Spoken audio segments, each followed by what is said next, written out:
Cambiar mi modo.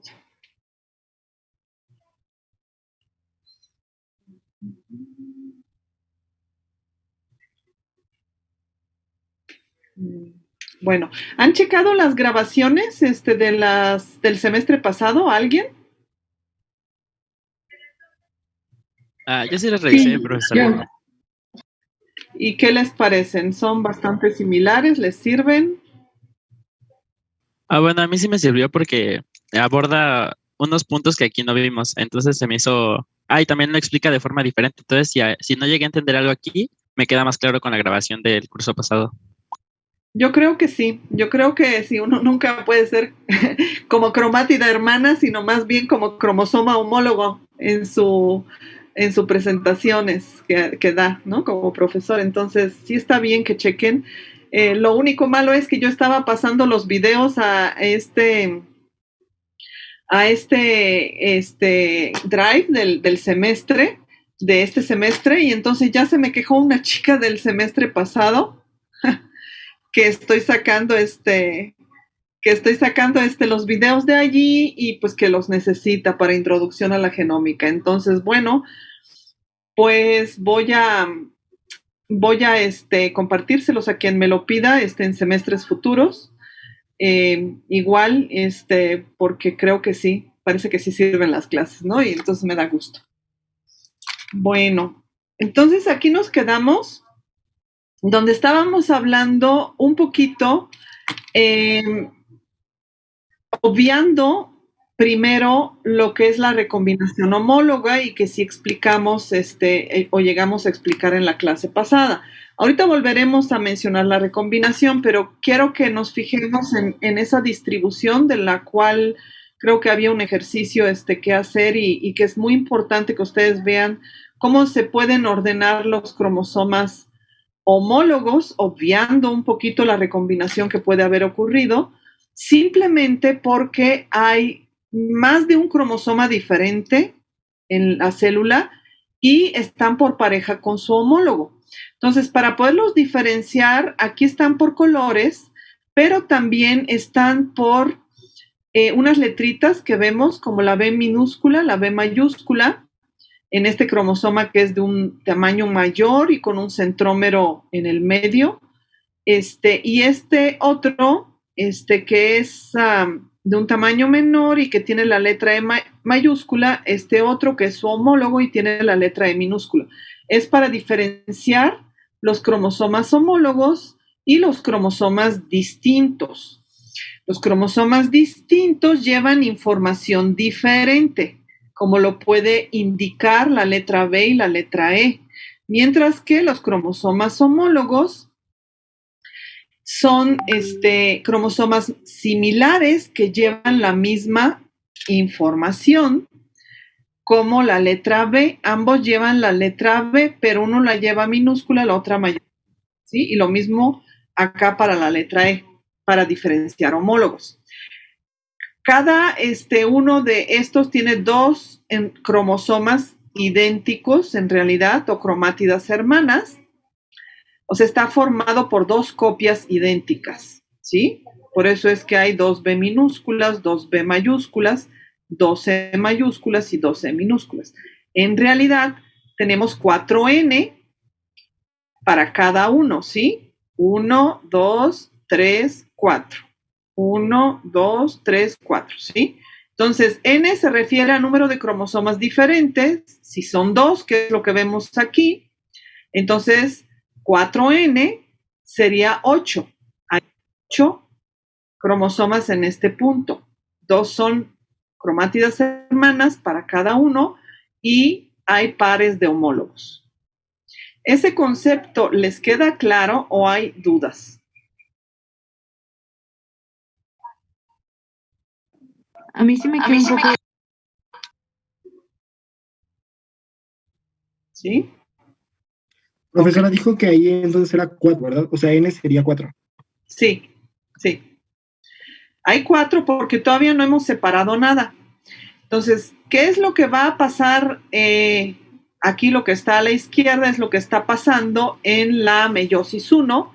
Se va a separar esa 4N a cada lado se va a ir 2N, ¿sí? ¿Por qué? Porque se separan cromosomas homólogos. Por la forma de ordenarlos en la metafase, ellos se van a separar los homólogos. Es decir, que esta B minúscula se irá a un lado, la B mayúscula al otro lado, la E mayúscula a un lado, la E minúscula al otro lado. Esto va a ocurrir la separación en la anafase. ¿En cuál? En la 1, porque estamos en la meiosis 1, ¿sí?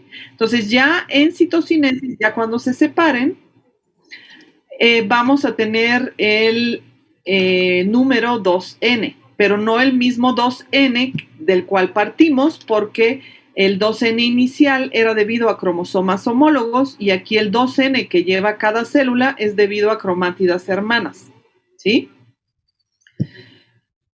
Bueno, aquí solo estamos viendo lo que va a suceder con estos cromosomas y lo que quiero que nos fijemos es que si se ordenaron que de un lado de la célula se vaya la B minúscula con la E mayúscula, entonces del otro lado se irá la B mayúscula con la E minúscula, ¿sí? Claro que también está la opción de que se ordenen del mismo lado la B mayúscula con la E mayúscula y entonces del otro lado vamos a tener la B minúscula con la E minúscula, ¿sí? Entonces esto lo estamos viendo. Aquí hay 4 posibilidades de que se separen, ¿no? Es decir, de un lado se iría la B minúscula E mayúscula y del otro lado B mayúscula E minúscula o B mayúscula con E mayúscula de un lado y B minúscula con E minúscula del otro lado. Estas otras 2 opciones que están aquí, si las vemos, emulan a estas, nada más que al revés de a qué lado quedaron, ¿sí? Aquí quedaban de este lado, del lado derecho, este cromosoma con B minúscula y este con E minúscula, y ahora simplemente quedaron del otro lado, ¿sí? Pero el resultado sería el mismo, separar la B mayúscula y E mayúscula de la B minúscula y minúscula. Es decir, esto es igual a esto, pero como espejo, y esto es igual a esto, pero como espejo, ¿sí? ¿A todos les queda claro? Sí, maestra. Muy bien. Sí, profesora, pero o sea, son 2 cromosomas porque son 2 homólogos, ¿cierto?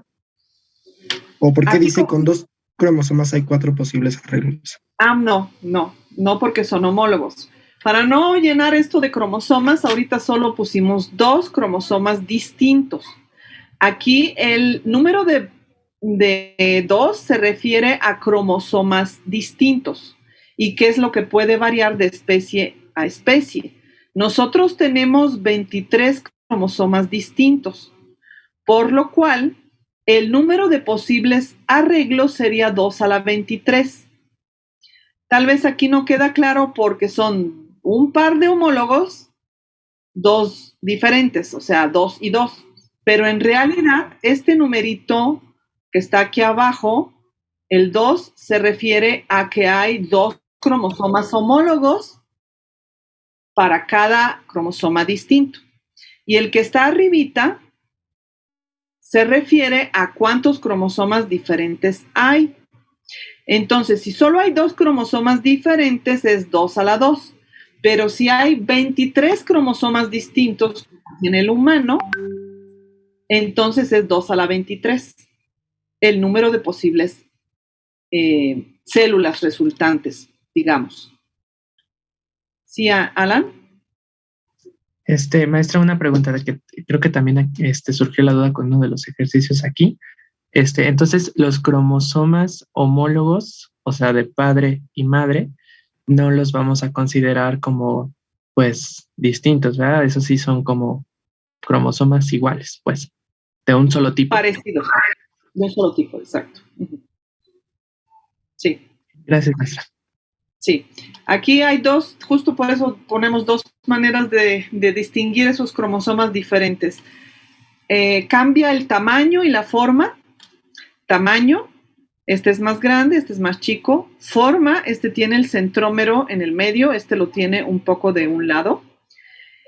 Y además la información genética que llevan, que son los genes. Por eso es que se representó un gen B para este cromosoma y un gen E para este otro, ¿sí? Entonces, los distintos, pero son totalmente diferentes. Y los homólogos son similares, mas no iguales, no idénticos. No como las cromátidas que sí son... Entendí bien. Por Dios. Siri. Perdón. ¿Sí? Creo que hablé muy alto y ya se despertó Siri.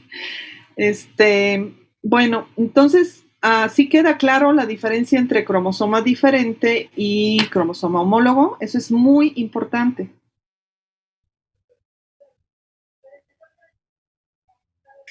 Y también la diferencia entre cromátidas hermanas y cromosomas homólogos.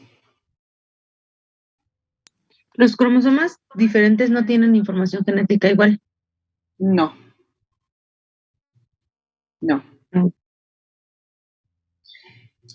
Bueno, y de hecho aquí para distinguir ponemos que sí hay variantes, ¿no? En este cromosoma homólogo respecto a este, pero es posible que haya B mayúscula en ambos, ¿sí? Ahorita hablaremos de eso, si nos da tiempo, en la segunda parte de la clase. Ok. Profesora, entonces cromátidas hermanas sería, por ejemplo, E mayúscula y E mayúscula. Sí, estas dos. Uh-huh. Profesora, ¿podría repetir? No me quedó claro la diferencia entre cromosomas homólogos y cromosomas diferentes.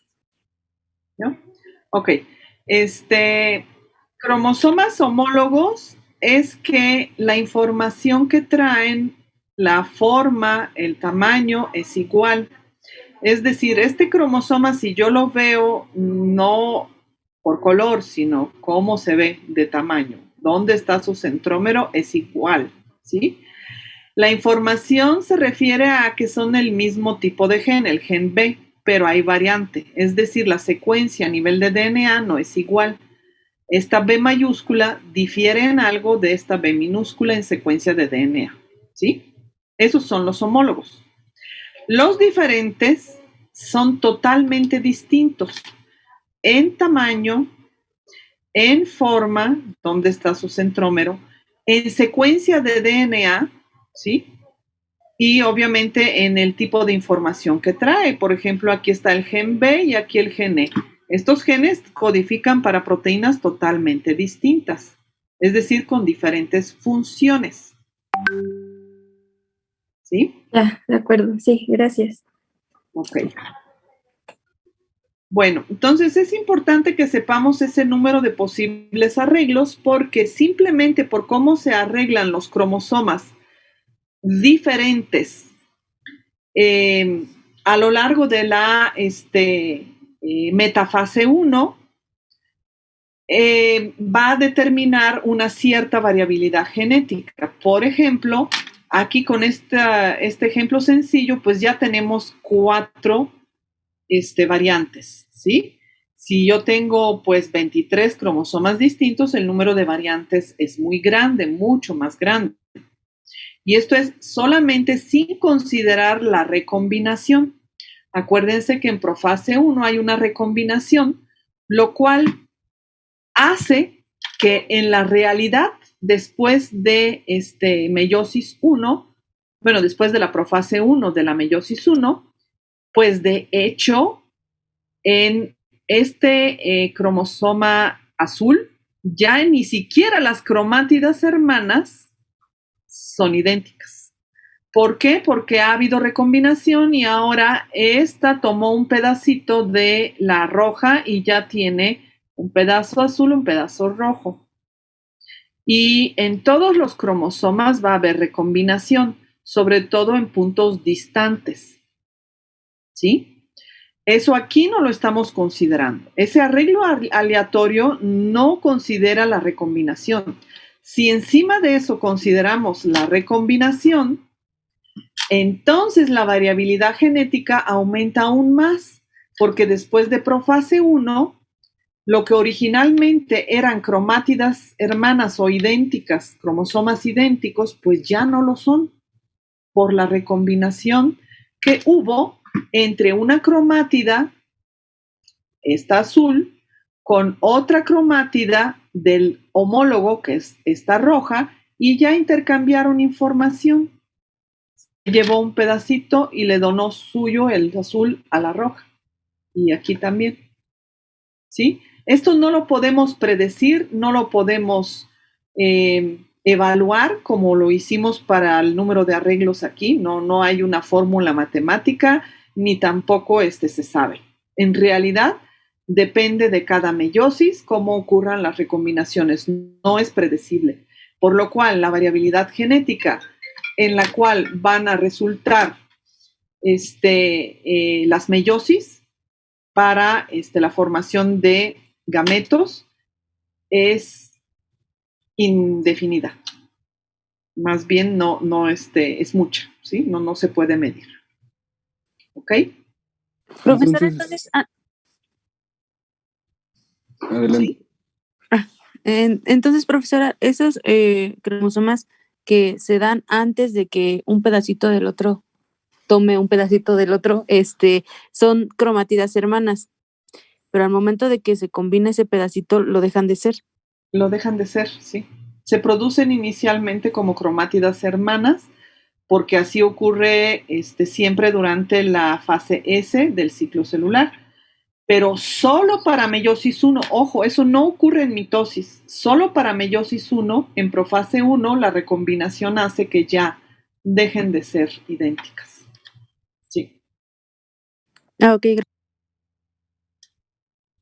¿Sí, la otra duda por ahí que tenía? Sí, ¿los cromosomas homólogos codifican para las mismas proteínas entonces? Sí. Y gracias. Ok, ahorita veremos un ejemplo en la segunda parte de la clase. Bueno, entonces la importancia genética de la meiosis es, en primer lugar, obtener células haploides donde se reduce a la mitad, N, el número cromosómico original de las células diploides. Cuando concluya la meiosis 2, que la meiosis 2 no tiene recombinación, no tiene apareamiento de cromosomas homólogos, simplemente se separan las cromátidas, ya tendremos N. O sea, de 4N que había antes de comenzar la meiosis 1, las células resultantes van a llevarse N, que sería la mitad del 2N original, ¿sí? Estas células haploides forman parte de gametos para los organismos diploides. Entonces, cuando dos células haploides de origen distinto se combinan mediante fecundación formando el cigoto, el número de cromosomas diploides se recupera. Ese número diploide 2N se refiere a cromosomas homólogos. La meiosis 1 termina con 2N y la meiosis 2 pasa a N. Efectivamente es así.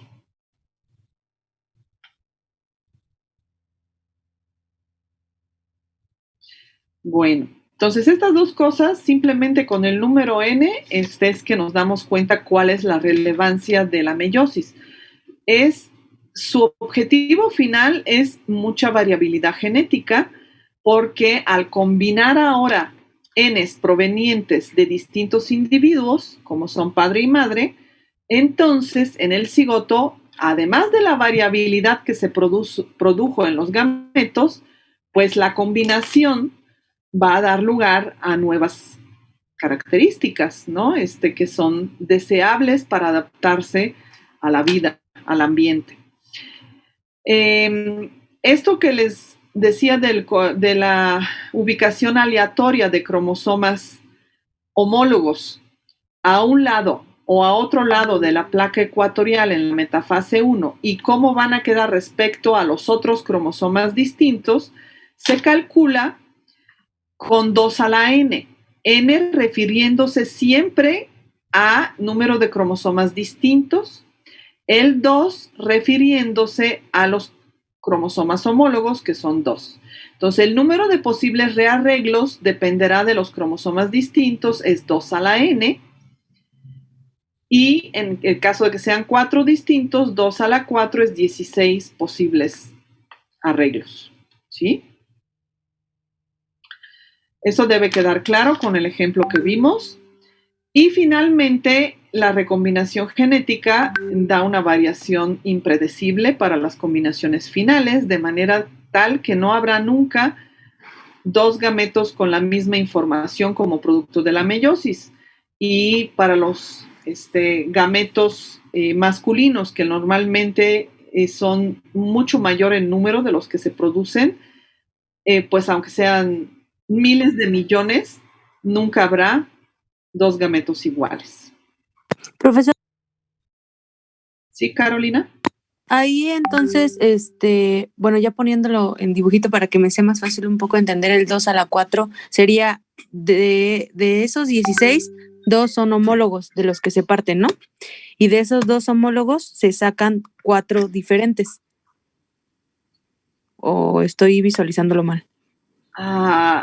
Si hablamos de 4 distintos, que bueno, aquí nada más tengo 2, pero si yo le pongo otros 2, entonces ya va a haber un mayor número de circulitos, ¿no? Posibilidades de ordenarse, porque aquí solo estoy hablando de 2. B con E mayúscula, esa B minúscula podría estar con la E mayúscula o con la E minúscula. Si además tengo una C, ahora estas podrían estar con una C mayúscula o con una C minúscula, ya son otras 2 y así sucesivamente. Ahorita al formar gametos, acorde a este tipo de letras, vamos a ver cómo se pueden organizar, ¿no? Cromosomas distintos con dibujito, ¿sí? Ah, ok, sí, porque no logro visualizarlo muy bien. No lo logras visualizar. Hay una particular, voy a usar el pizarrón. Es que hay un ejercicio que yo quería que ustedes hicieran solitos en la serie de problemas 1 de Mendel, en la cual yo les decía, vamos a suponer, voy a dejar de compartir una, ¿ok? Y esa letra B mayúscula se puede ir junto con la E mayúscula, ¿ok? O con la E minúscula. Y la B minúscula también se puede ir con la E mayúscula o la E minúscula, ¿sí? Entonces, si ahora tengo otro gen, pues lo voy a poner, ¿no? Vamos a suponer que tengo C mayúscula, que está en un cromosoma distinto o un cromosoma distinto. Y también lo voy a poner para esto, ¿ok? Perdón, que esta no me quedó muy grande. C minúscula. Y aquí también C mayúscula, C minúscula. Si quieren lo pueden dibujar, porque yo aquí ya no lo estoy dibujando, porque dibujar los circulitos de la meiosis, pues sí es medio tardado, sobre todo ahora que empecemos a resolver problemas de genética, ¿no? Entonces, ahorita quedaría B mayúscula con E mayúscula y C mayúscula, o quedaría junto con la E mayúscula y C minúscula, ¿ok? Es simplemente lo que estoy diciendo. Entonces, si así lo hago para todos, vamos a ver que en realidad sería 1, 2, 3, 4, 5, 6, 7, 8. Si tengo 3 cromosomas distintos, las posibilidades son 8, porque son 8, 2 a la 3 da 8.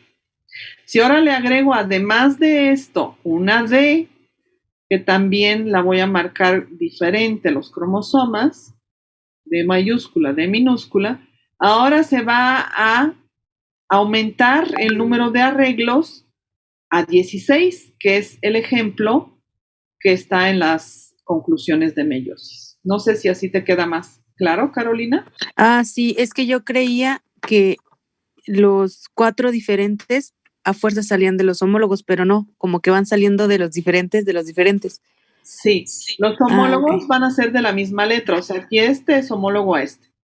Se van a separar. Pero a la hora de separarse, esta B mayúscula podría irse con la E mayúscula o con la E minúscula. Y a su vez, Estos dos podrían irse con la C mayúscula o la C minúscula. Y a su vez estos tres podrían irse con la D mayúscula o la D minúscula. ¿Sí? Profesora, ¿y ahí el E mayúscula y el E minúscula no podrían también ser homólogos? Sí, son homólogos. Nada más que aquí estoy viendo combinaciones. No es que en un evento se va a dar todo, no. Son posibilidades de eventos. ¿Sí? Solo hay dos posibilidades en un evento. Que la B mayúscula se vaya o con la E mayúscula o con la E minúscula. ¿Sí? Esas son las dos posibilidades. Si la B mayúscula se va con la E mayúscula, del otro lado, B minúscula se iría con E minúscula. A fuerzas. ¿Sí? Sí.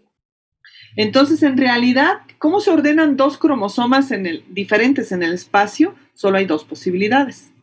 Pero al tener muchos cromosomas distintos, el número de combinaciones aumenta. ¿Sí? Sí. Entonces, pues de eso se trata. Ahorita de este tipo de ejercicio, ya cuando hablemos de genes, que es lo que en realidad representan esas letras, pues ya nos estaremos acostumbrando un poquito más. Aquí hagan de cuenta que hablé de cromosomas nada más, no de genes, pero los genes residen en cromosomas y por eso es importante entender qué le pasa a los cromosomas. ¿Sí? El objetivo de la meiosis: reducir a la mitad el número cromosómico original y generar mucha variabilidad genética. ¿Sí? Ahora bien, eso pues ya no se hizo porque yo no estuve, así que yo no esperaba que hoy el equipo 2 presentara brevemente el artículo Genetics of Eye Color. Vamos a dejarlo para la siguiente clase, ¿sí? Que es el lunes. El equipo 2 presentará brevemente el artículo Genetics of Eye Color y se puede hacer al final o al principio de la clase, depende de cómo vayamos ahorita que tanto terminemos. En caso de no terminar con las leyes de Mendel 1, o sea, de sus cruzas genéticas iniciales, pues probablemente los dejamos a que presenten al final, ¿no?, de la clase. Pero el chiste es que traigan una muy breve presentación de qué entendieron de este artículo, ¿sí? Genetics of Eye Color. Y las clases que son sobre leyes de Mendel, pues van a poderlas consultar todas en estos libros, ¿no? Introducción al análisis genético o cualquier libro de genética clásica, ¿sí? También hay un video en el Moodle sobre primera ley de Mendel que si no revisaron, pues pido que revisen antes de la siguiente clase, ¿sí? ¿Por qué? Porque ahí se afianza conocimiento de manera más resumida sobre qué concluimos o qué sacamos de esa primera ley de Mendel, ¿sí? Y cómo trabajamos con sus cruzas genéticas que le permitieron emitir esa ley, ¿no? Y además del video que ponga yo del semestre pasado, o sea, si les quedan dudas. ¿Ok?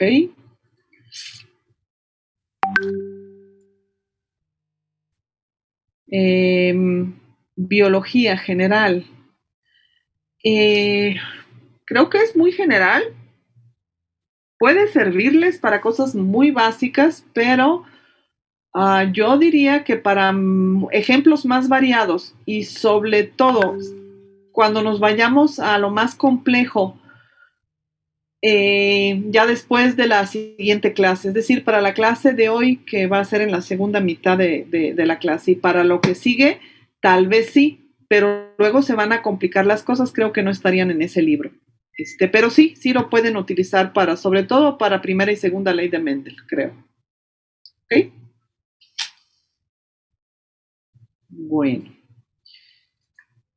Entonces, aquí Monse, no sé si lo resolvieron, esta serie de preguntas, ¿las vieron en clase? No vimos las 3 que venían en las diapositivas. Perfecto, entonces las vamos a ver ahora, antes de acabar. Entonces, esta primera pregunta nos dice, si un gameto de una planta diploide contiene 7 cromosomas diferentes, ¿cuál es el número de cromosomas total en una célula somática que se encuentra en metafase? En esta pregunta, que tiene 3 renglones, hay muchísimos conceptos. Primero está el concepto de gameto, está el concepto de célula somática, está el concepto de metafase, está el concepto de número diploide, está el concepto de cromosomas distintos, y todo esto lo tienen que tomar en cuenta para emitir finalmente la respuesta, ¿no? ¿Cuál es el número de cromosomas total? ¿Sí? Entonces, todo tienen que saber qué significa para saber el número. ¿Alguien puede decírmelo, la respuesta a esa pregunta? Yo, ¿Quién dijo yo? Alan. Alan. Muy bien, Alan. Bueno, yo siento que serían 28 cromosomas, porque pues si el haploide, o sea, N tiene 7, entonces 2N tendría 14. Pero estamos en metafase y pues aún bueno, para llegar a la mitosis necesitamos de que en la interfase ya se haya duplicado el material genético. Por tanto, ya tenemos 4N.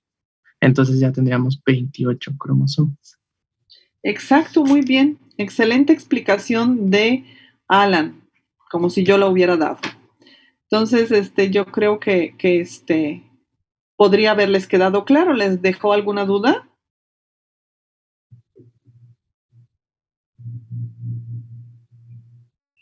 ¿Alguien tiene duda? Todo claro. No, todo claro. Todo bien. Ok, entonces, así como nos lo dijo Allen, era como debería de razonarse, ¿no? El número que nos están dando es 7, 2N sería el diploide de cualquier célula somática, porque se trata de la pregunta, ¿no? La pregunta no es sobre gametos, sino sobre célula somática, entonces tendría 14, pero está en metafase, no está en interfase, y 4N es igual a 28. Muy bien, Alan. A ver, entonces la otra pregunta.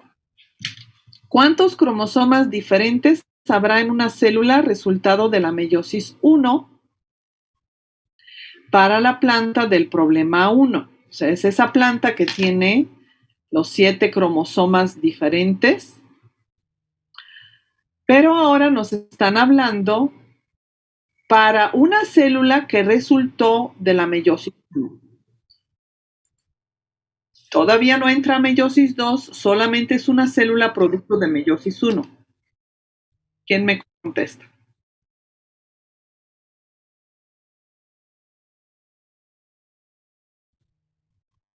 ¿No serían 14? ¿Quién dijo?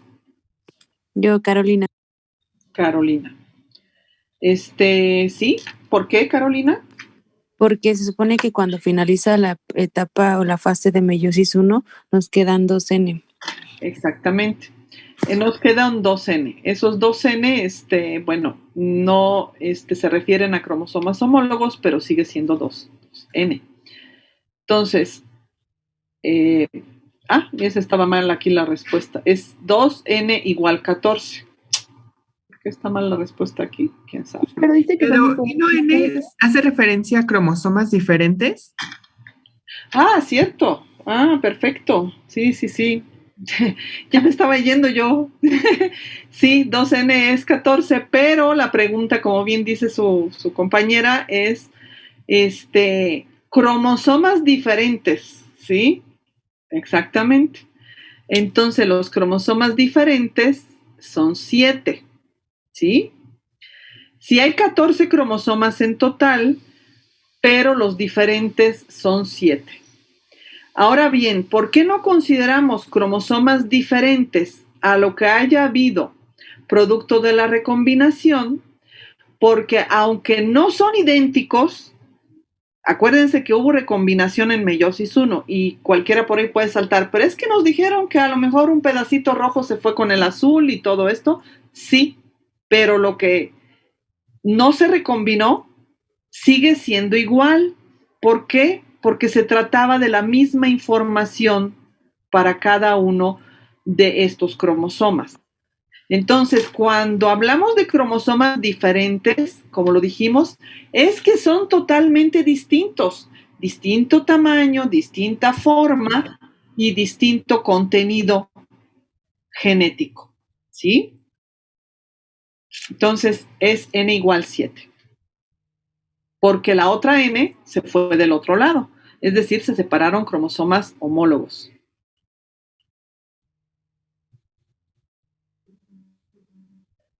¿Sí? Sí hay 2N, pero los diferentes son 7.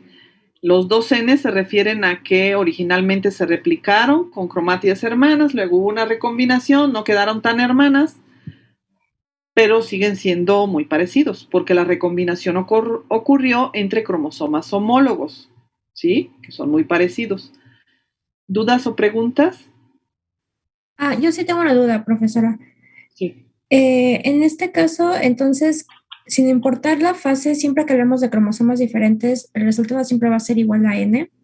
Sí, sí. La N son cromosomas diferentes, exacto. Sin importar la fase, ¿verdad? Sin importar la fase. Ok, gracias. Yo, otra pregunta, profesora. Sí.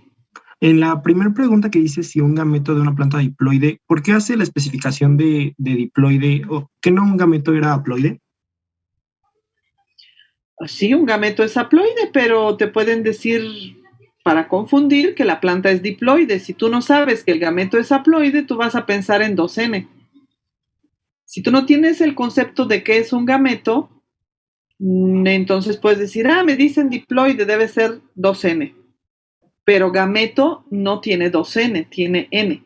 ¿Sí? Ok. Entonces, ¿qué tal que dice, 2N7? A lo mejor es una alteración cromosómica, porque también puede ser un número par, es decir, aquí dice 7 y como que te dice, es que 2N nunca sería impar. Pero, ¿qué tal que te diga que el gameto de planta diploide contiene 8 cromosomas? El número de cromosomas distintos puede ser par o impar, no importa. Entonces, si te dice 8, de pronto dices, este 8 es 2N. ¿Sí? Ok, sí. Vale. Entonces, bueno, esa es que a veces las preguntas pueden ser un poquito truculentas. Entonces hay que ejercitar muy bien todo concepto que tengamos de mitosis y meiosis. Ahora, vienen unas imágenes que son estas. Esta es facilita. ¿Cuál de las siguientes imágenes representa metafase de meiosis 1? La B. La B, muy bien, Alejandra. La B, ¿por qué? Porque es cuando se unen al uso, me parece. Bueno, cuando todavía no se separan. Bien. ¿Quiénes? Los centrómeros sería. Cromátidas, perdón. ¿Cuál es la diferencia entre B y C? En B y C están anclados los cromosomas al uso mitótico por su centrómero, pero hay una diferencia y esa es la que les tiene que hacer tomar la decisión cuál de las dos es correcta. Como tú que la C, bueno, según yo la C representa la mitosis, o sea, la alineación que se da en la mitosis, y la B ya es la de la meiosis. ¿Pero por qué? Porque en B estamos apenas, o sea, tenemos los cromosomas homólogos, no apareados, pero, o sea, como emparejados, pues.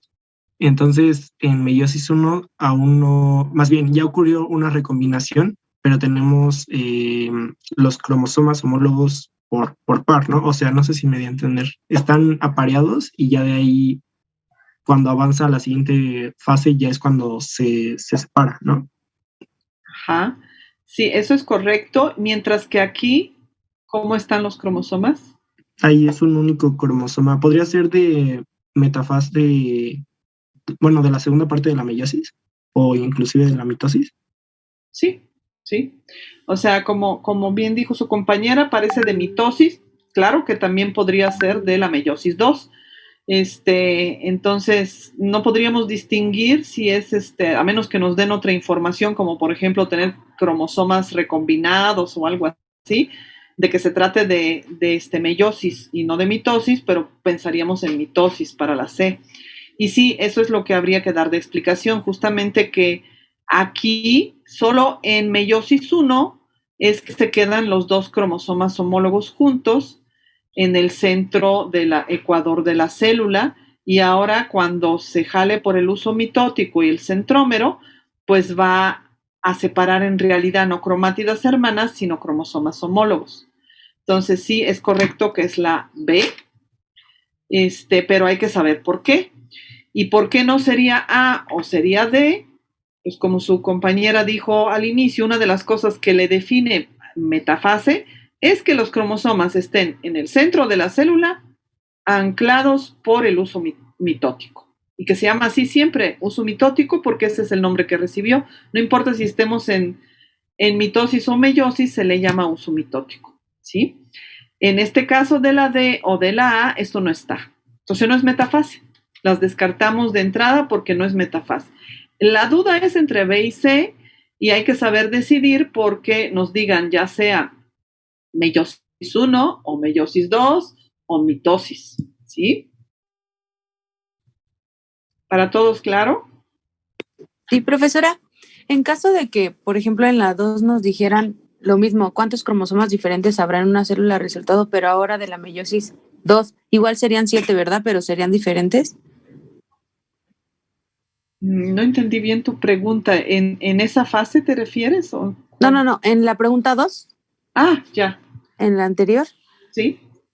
En vez de que nos dijeran que el resultado de la meiosis 1 fuera la meiosis 2, ¿igual serían 7?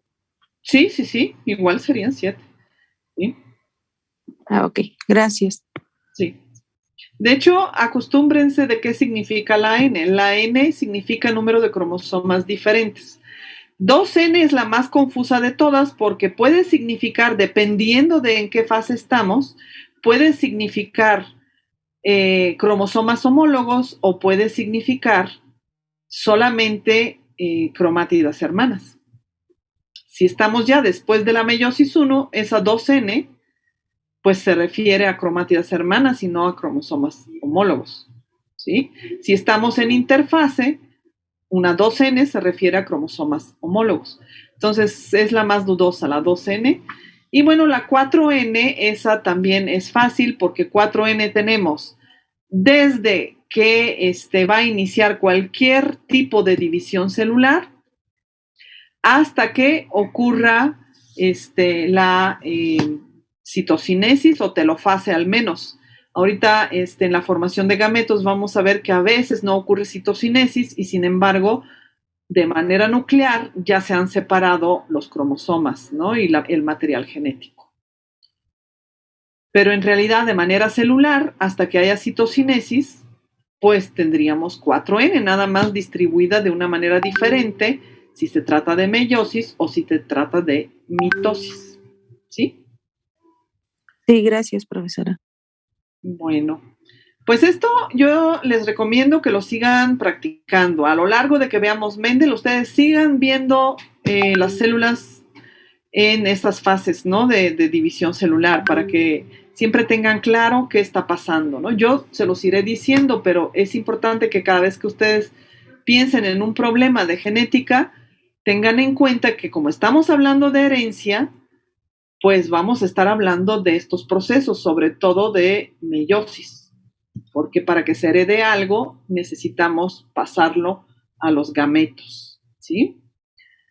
Bueno, vamos a tomar 5 minutos, yo creo, para continuar si quieren, ¿sí? Para no saturarnos, ¿sí? Gracias. Profesora. Sí, de acuerdo, profesor. Muy bien.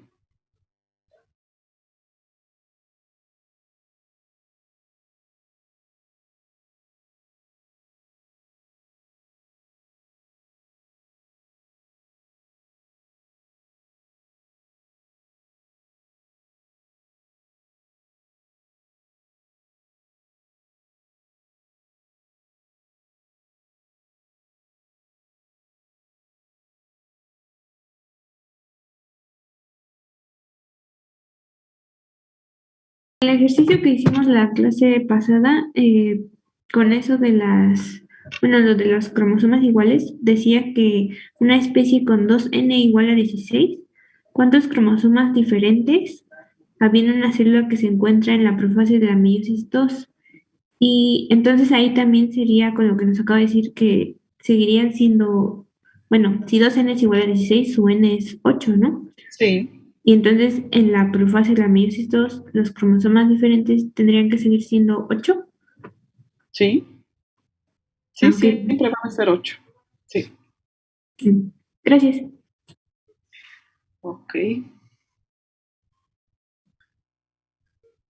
Muy bien. Entonces, ahorita vamos a ver muy brevemente los procesos reproductivos en animales y plantas. Los de animales vamos a verlo, bueno, no es en todos los animales, más bien vamos a ver, de ejemplo, espermatogénesis y ovogénesis en mamíferos, particularmente en humano. Dependiendo del tipo de animal, esto puede cambiar. Y en el caso de plantas. También me mencionó Monse que ustedes preguntaron de algunos organismos que tienen ciclos de vida haploide, entonces se los mencionaré. De hecho, con el ejemplo de plantas, un poquito ahí se los mencionaré, los que tienen ciclos de vida con una fase haploide bastante larga, ¿no? O sea, podríamos mantener algunos organismos en fase haploide por mucho tiempo. Eso es ventajoso para análisis genético y se los diré por qué. Entonces, bueno, vamos a comenzar con espermatogénesis en humano. En cualquiera de las vías de producción de gametos, siempre vamos a partir de células, como llamamos primordiales, que son originalmente 2N, es decir, que antes de que se produzca un gameto, pues cualquier célula de un organismo diploide va a tener este número de cromosomas 2N, que se refiere a que hay par de homólogos por cada cromosoma distinto, ¿sí? Entonces, aquí solo está representándose un cromosoma distinto, uno solo, con su pareja homóloga, para visualizar qué es lo que está ocurriendo en la formación de gametos, pero esto va a ocurrir para cada uno de los cromosomas distintos que haya, ¿sí? Vamos a tener pareja y se van a dar los distintos ciclos o fases para la producción de gametos. Entonces, estas células germinales primordiales traen una información de expresión de genes particular que las define como células germinales, es decir, de entrada, su expresión genética va a ser distinta para que se pueda definir que este tipo de células no van a dar lugar nada más a células hijas por mitosis, sino que también van a sufrir meiosis. Sin embargo, primero las células germinales van a formar en la gónada lo que se llama, bueno, porque estamos en espermatogénesis, se va a llamar espermatogonia, y a partir de ahí se va a producir mitosis. Para que se produzca mitosis, previamente se debe de llevar ese número 2N a 4N. Es decir, debe de haber ocurrido en interfase la replicación del DNA y la formación de cromátidas hermanas. Entonces, ese es el 4N que se produciría previo a la mitosis, y luego las células se dividen por mitosis. Es una mitosis, digamos que muy similar a la que ocurre en células somáticas, solo que ahorita se está dando para la espermatogonia, ¿sí? Nuevamente, antes de entrar a meiosis, tenemos que tener la duplicación del DNA, por lo cual nuevamente la célula entra a 4N, porque pasó en el ciclo celular por la fase S de duplicación y tenemos 4N. Ya cuando la célula va a entrar a meiosis, es decir, ya no se le va a producir mitosis, se le llama espermatocito primario. ¿Por qué? Porque ya hay una información que ha recibido por expresión genética la célula que le ha dictado que va a entrar en una fase de meiosis, y aquí en particular ¿cuál fase sería la que estamos viendo? Metafase. Sí, profase o metafase, es decir, no podemos saber, no está puesto el uso mitótico, así que no sabemos, es como ejemplificado. Ya estamos al menos en profase porque ya están juntos esos cromosomas homólogos y de hecho se está dando recombinación probablemente. Entonces, en espermatocito primario ya está destinado a que va a haber meiosis y no mitosis. Entonces, va a ocurrir la meiosis 1, en la cual se separan los cromosomas homólogos que previamente intercambiaron información genética. Esto da lugar a los espermatocitos secundarios y cada uno de estos espermatocitos secundarios va a sufrir la meiosis 2, donde se separan las cromátidas, y ya cada célula resultante, que se llama espermátida, contiene un número N, ¿sí? Haploide. Posteriormente hay diferenciación, en la cual se reduce muchísimo el citoplasma en estas células espermátidas y solamente prácticamente queda el núcleo y se produce la cola del espermatozoide también por diferenciación. Este sería un espermatozoide maduro que ya estaría listo para fecundar. Y como pueden ver, cada uno lleva una información genética diferente, representada aunque sea por un solo cromosoma, pero son muchos más, ¿no? Ahora, ¿cuánto tiempo lleva cada una de estas fases y en qué momento ocurre?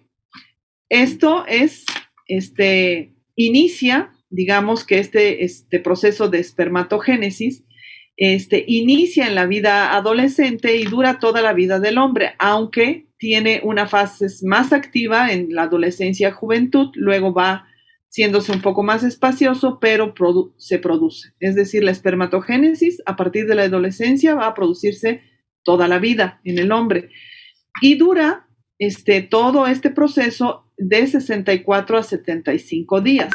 Lo importante en esta espermatogénesis y que podemos visualizar aquí en el esquema es que a partir de una célula obtenemos 4 células distintas. Cualquiera de las 4 células distintas es viable. Lleva información genética distinta, es decir, cada espermatozoide cuando fecunde va a transmitir una información genética diferente. Diferente, de hecho, a las células somáticas parentales por la recombinación que ha habido en meiosis 1. ¿Sí? ¿Alguna duda o pregunta aquí?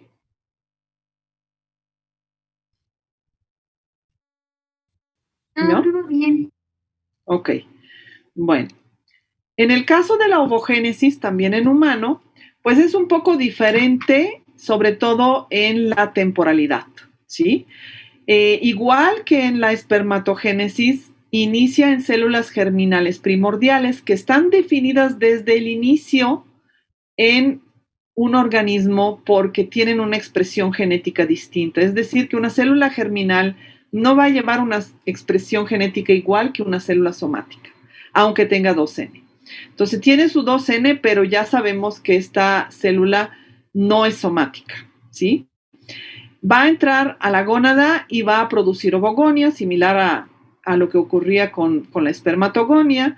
Va a haber mitosis, es decir, se va a producir un 4N, ese 4N se divide nuevamente a 2N para simplemente multiplicar el número de células germinales primordiales, que es finito, o sea, son poquitas. Se multiplica más a través de mitosis y una vez que ya se cumplió la parte de mitosis, ahora nuevamente va a haber una duplicación del material genético, pero ya no va a ocurrir mitosis.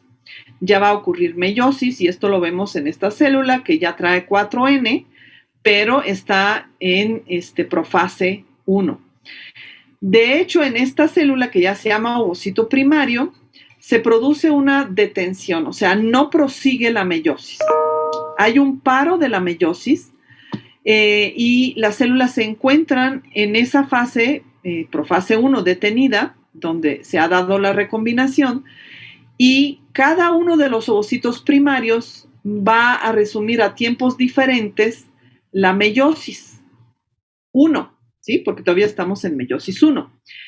Esto se va a dar por estímulos hormonales, el de pasar de la profase 1 a lo que sigue de la meiosis 1 y luego de completar meiosis 1, pasar a meiosis 2. Todo eso se da por estímulos hormonales, que ahorita les comentaré.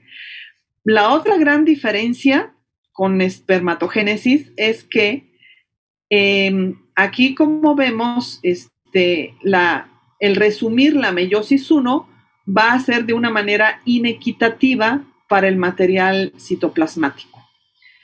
De una célula que está en meiosis 1 y que se van a separar los cromosomas homólogos, una de las resultantes se va a llevar todo el material citoplasmático, ¿sí?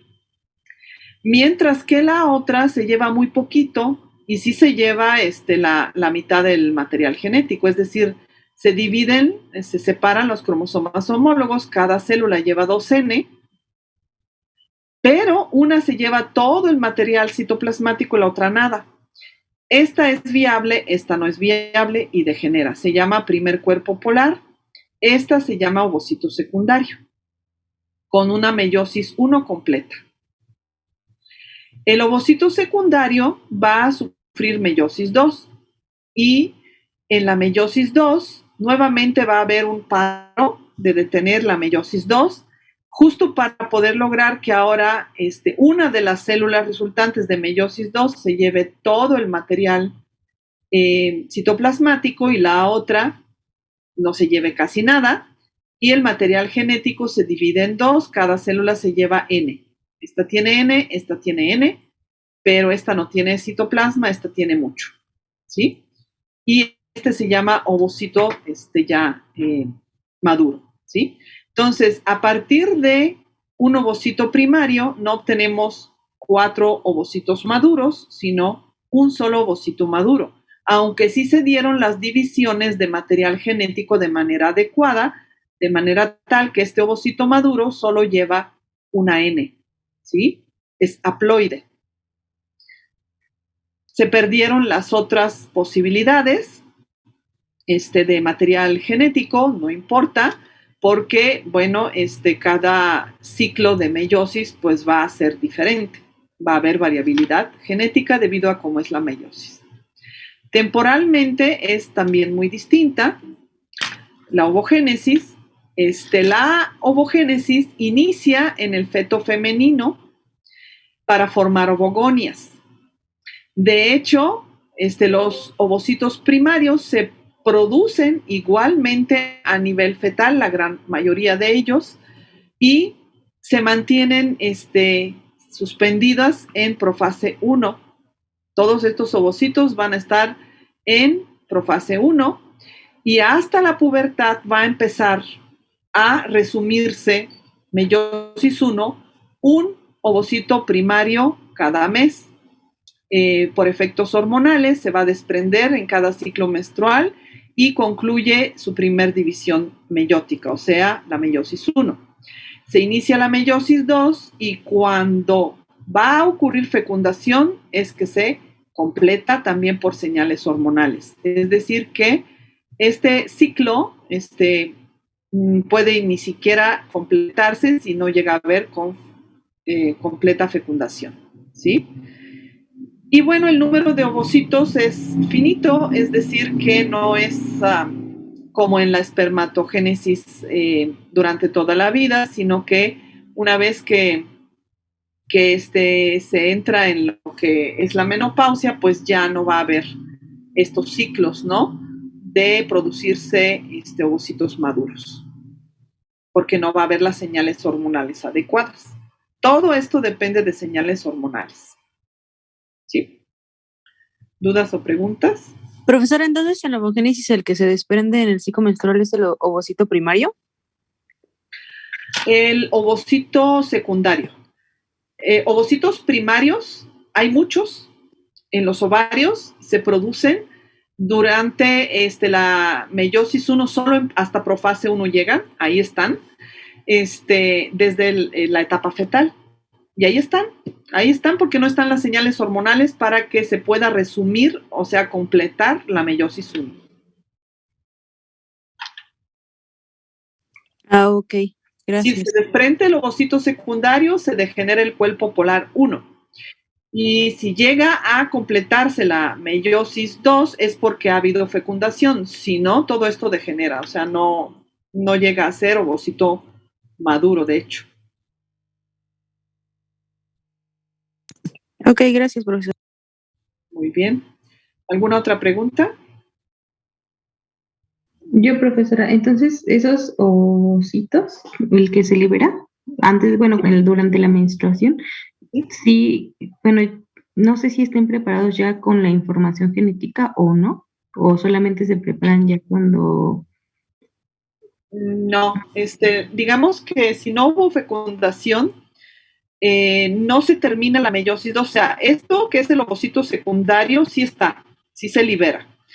Pero si no hubo fecundación, no hay término de la meiosis 2, entonces simplemente este ovocito secundario degenera sin completar la meiosis 2.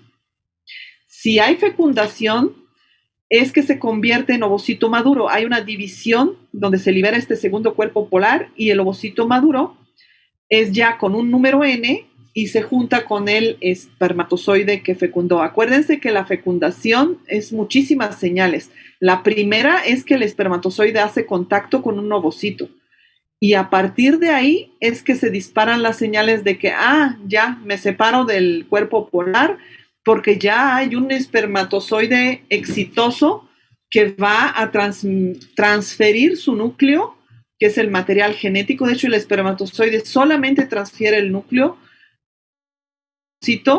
y ya este ovocito se convierte en cigoto porque ya va a llevar 2N. ¿Sí? Puede llegar a suceder que un segundo cuerpo polar que puede llegar a ser fecundado por un espermatozoide, no, porque no lleva citoplasma. En el caso de los gemelos no idénticos, se desprendieron 2 ovocitos al mismo tiempo. Es decir, normalmente se desprende un solo ovocito primario a resumirse a secundario, ¿no? Solamente uno. Pero cuando ocurren 2 al mismo tiempo, entonces puede haber 2 ovocitos secundarios de esta manera.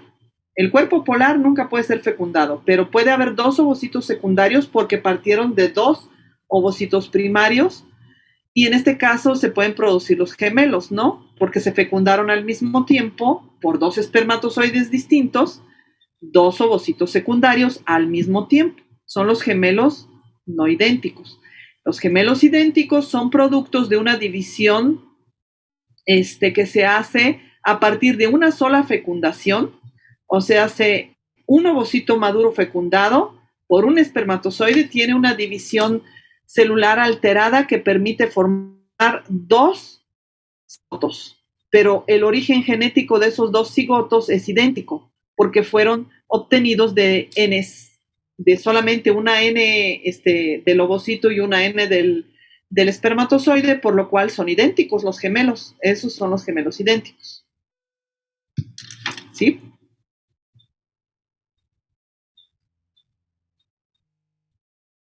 ¿Alguna otra duda? ¿Los cuerpos polares, se desechan? ¿O qué pasa con ellos? Sí. Son, pues, no estoy muy segura, pero pues, seguramente sí degeneran por muerte celular programada. Sí. Sí, no, para nada se mantienen como célula. Bueno, esto es en el humano. En plantas es un poco diferente y les damos plantas porque ahora que veamos leyes de Mendel, pues él hace fecundación controlada en las plantas. O sea, las plantas también tienen órganos reproductores femeninos y masculinos. Las plantas son muy, muy variables en cómo disponen sus órganos reproductores, pero las plantas con flores pueden tener dos opciones. En la misma flor pueden estar los órganos reproductores masculinos y femeninos, o pueden estar en flores distintas, como es el caso del maíz. En el maíz hay una flor masculina, que es la espiga, y hay una flor femenina, que es el olote, o lo que se parece a una mazorca, pero se convertirá en mazorca hasta que haya fecundación de los ovocitos. Entonces, el maíz es una planta dioica porque tiene flores femeninas y masculinas, pero otras plantas, como la planta del chícharo que trabajó Mendel y muchas otras plantas con flores, pues en la misma flor están los órganos reproductores femenino y masculino.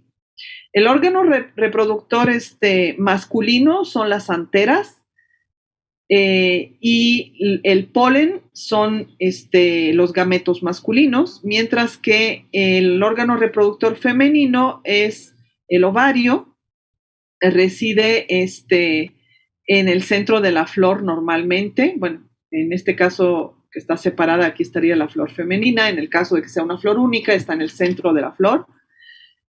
Y bueno, ahí se producen los ovocitos. Entonces, la diferencia con animales es que en la planta la meiosis es primero, es decir que hay una duplicación para llegar a 4N y luego lo que llamamos meiosito, pues por meiosis va a dar N.